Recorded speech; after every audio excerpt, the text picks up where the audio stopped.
Friends, Mamata Banerjee ఓటమి తర్వాత పశ్చిమ బంగాల్లో రాజకీయ పరిస్థితులు మొత్తం మారిపోయాయనే చెప్పుకోవాలి. గత 15 సంవత్సరాలుగా తృణమూల్ కాంగ్రెస్ గుండాల దౌర్జన్యాలతో విసిగిపోయిన ప్రజలు ఇప్పుడు వాళ్ళను కనిపించిన చోట కొట్టుకుంటూ తరిమేస్తున్న పరిస్థితులు అక్కడ కనిపిస్తున్నాయి. ఇక అధికారాన్ని కోల్పోవడమే కాదు, తన సొంత నియోజకవర్గంలో కూడా షాకు తిన్న మమత ఇప్పుడు మళ్ళీ విధి పోరాటానికి సిద్ధమవుతున్నట్టు కనిపిస్తుంది. ఆమె హై డ్రామాలు కూడా అక్కడ మొదలయ్యాయి. మొన్న స్వయంగా మమత న్యాయవాదుల బృందంతో కలిసి కోల్కతా హైకోర్టుకి వెళ్లారు. టీఎంసీ కార్యకర్తలపై దాడులు, దౌర్జన్యాలు జరుగుతున్నాయని పశ్చిమ బెంగాల్లో చట్ట సువ్యవస్థను కాపాడేందుకు ప్రభుత్వానికి ఆదేశాలు ఇవ్వమని ఆమె కోర్టుని కోరారు. మరి పశ్చిమ బెంగాల్లో తాజా పరిణామాలు ఏంటో ఇప్పుడు మనం చూద్దాం రండి.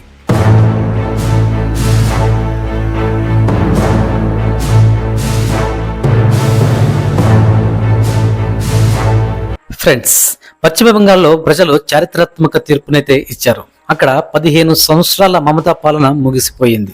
బీజేపీ ప్రభుత్వం ఏర్పడింది. దాంతో పాటు ఇన్ని సంవత్సరాలుగా జరిగిన దౌర్జన్యాలకు స్వతహా ప్రజలే బుద్ధి చెప్పడం కూడా మొదలుపెట్టారు. ప్రభుత్వ ఆస్తులను ఆక్రమించుకున్న గూండాలను ప్రజలే తరిమేస్తున్నారు.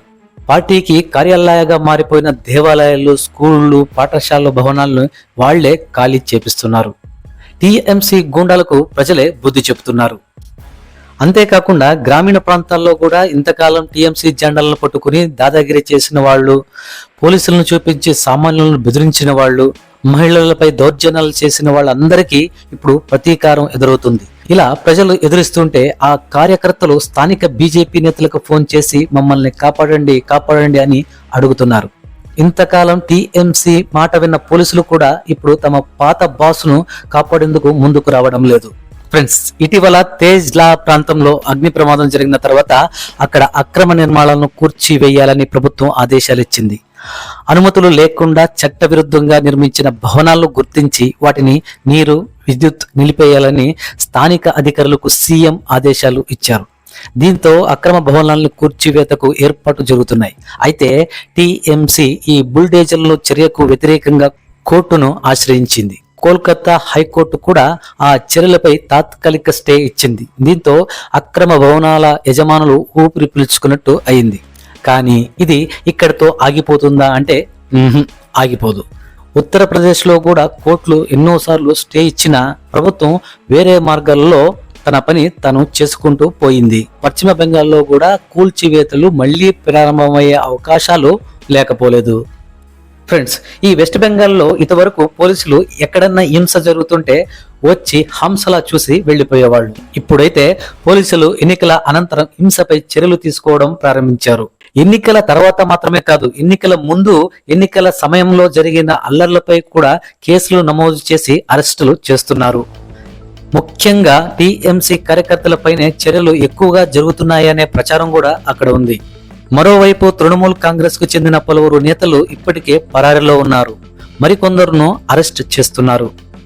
మాజీ మంత్రి సుజిత్ బోస్ ను మున్సిపల్ డైరెక్టర్ అవినీతి కేసులో సుమారు 8 గంటల పాటు ఈడీ విచారించింది.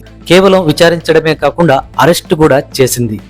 అలాగే ఎన్నికల తర్వాత బీజేపీ కార్యకర్తల ఇంటిపై కాల్పుల దాడి చేసిన కేసులో టీఎంసీ గూండా షమీద్ అహ్మద్ పై కేసు నమోదైంది. అతన్ని అరెస్టు చేయడానికి అతని ఇంటికి వెళితే పోలీసు అక్కడ చూసిన దృశ్యాలకు షాక్ అయ్యారు.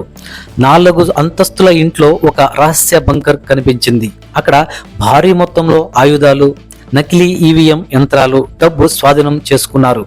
అంతేకాదు మంచానికి బంగారపు పూత, బంగారు పలకలు అమర్చినట్టుగా కూడా కనిపించాయి. అయితే షమీమ్ మాత్రం పరారీ అయ్యాడు. అలాగే తృణమూల్ నేత నారాయణ్ రంజిత్ మరియు అతని సహచరుడు గోపాల్ మల్లిక్ ఇళ్లపై కూడా దాడులు జరిగాయి. అక్కడ నుంచి పిస్టళ్లు, మ్యాగజైన్లు, సజీవ బుల్లెట్లు స్వాధీనం చేసుకున్నారు. ఇద్దరు పరారీ అయిపోయారు. తర్వాత ఒడిశాలోని వాళ్ళని పట్టుకుని పోలీసులు తీసుకొచ్చి జైల్లో పడవేశారు.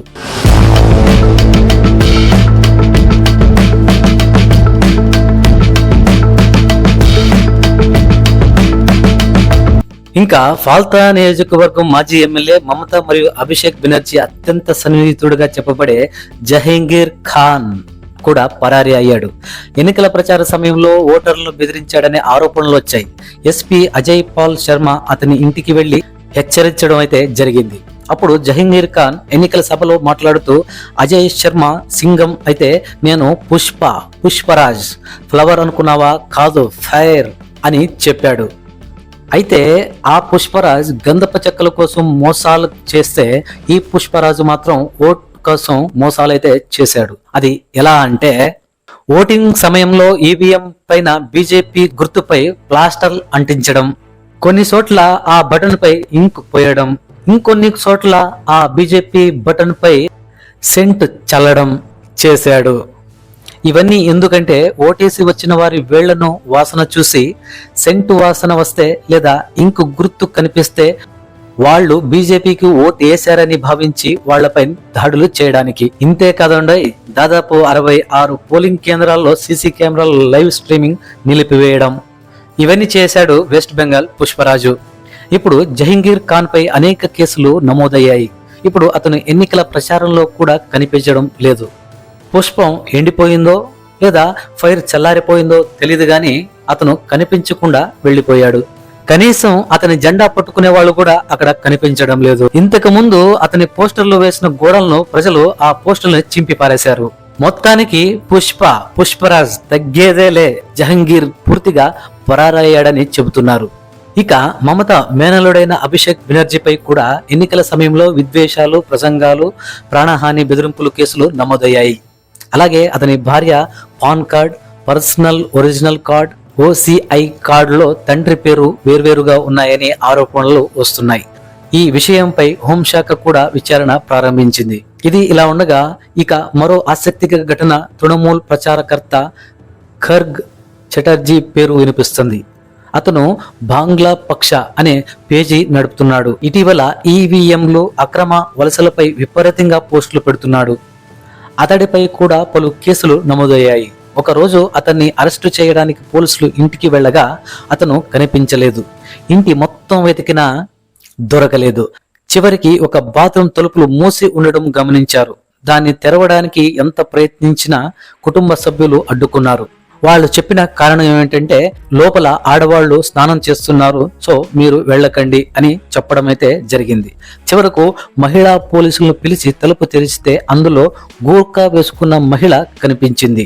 ఏదో తేడాగా ఉందే అని అనుమానం వచ్చి గూర్ఖా కొద్దిగా తొలగించి చూస్తే అది మహిళ కాదు, ఖర్గ్ చటర్జీ. గూర్ఖా వేసుకుని పారిపోవడానికి ప్రయత్నాలు చేశాడు. చివరికి పోలీసులు అతన్ని అరెస్ట్ చేసి బొక్కలో పడేశారు. ఫ్రెండ్స్, పశ్చిమ బెంగాల్లో ఇంతకాలం మమతా ఆశీర్వాదంతో తిరిగిన వాళ్ళందరూ ఇప్పుడు ఒక్కొక్కరుగా బయటపడుతున్నారు, జైలుకి వెళుతున్నారు. ప్రభుత్వ అధికారులు కూడా విచారణ ఎదుర్కొంటున్నారు. ఇవే ప్రస్తుత పశ్చిమ బెంగాల్ రాజకీయాలపై వినిపిస్తున్న కొన్ని తాజా అప్డేట్. మరిన్ని తాజా అప్డేట్స్ కోసం మన ఛానల్ని సబ్స్క్రైబ్ చేసుకోండి. జై హింద్.